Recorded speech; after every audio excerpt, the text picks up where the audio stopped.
Kansas City Fire Department released their official report into what they say happened the night JJ's restaurant exploded on the plaza following a gas leak. Now, the report states that when the first fire crew arrived just before 5 p.m., they told employees at JJ's to turn off all ignition sources, such as pilot lights on the stoves and water heaters, and blow out any candles in the restaurant. An MGE employee told firefighters that equipment to stop the leak was on its way from Raymore. Then fire crews left the scene and left MGE officials in charge. The restaurant exploded less than an hour after that. The blast injured several people and killed Megan Kramer. The report states her body was found under several feet of debris in the bar area. Investigators think she became trapped when the roof fell in. Tonight, the 41 Action News investigators have new details about the permit controversy related to the JJ's fire. On February 25th, we broke the story about the subcontractor not having an approved permit.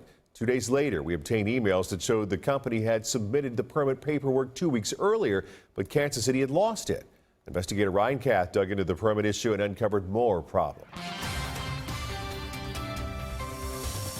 At the beginning of the year, a contractor submitted the paperwork to get an excavation permit to dig 2 holes in the Main Street Bridge running over I-670.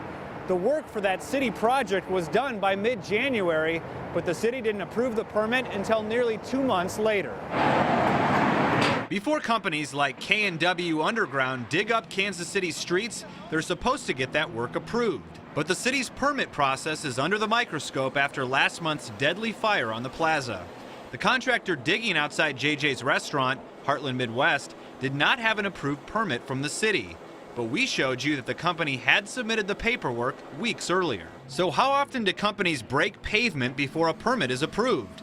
We reviewed more than 50 excavation permits filed this year, and it didn't take long to find a handful of permits submitted in January with work scheduled in January, but with permits not approved until March 4th. A couple days after we made our records request and well after the digging was done. Since Google announced it would be installing its super fiber all around town, Kansas City has also been waiving permit fees for companies like AT&T and Time Warner, who hired Heartland Midwest for the job on the plaza. Heartland's attorney told us the city's approach had changed. After Google Fiber and that relationship started and they changed the issue of permit payments, that is sort of the pattern and practice that developed with the city after that point in time. Out of the permits we reviewed, we noticed that the ones where the companies had to pay fees had a much quicker turnaround.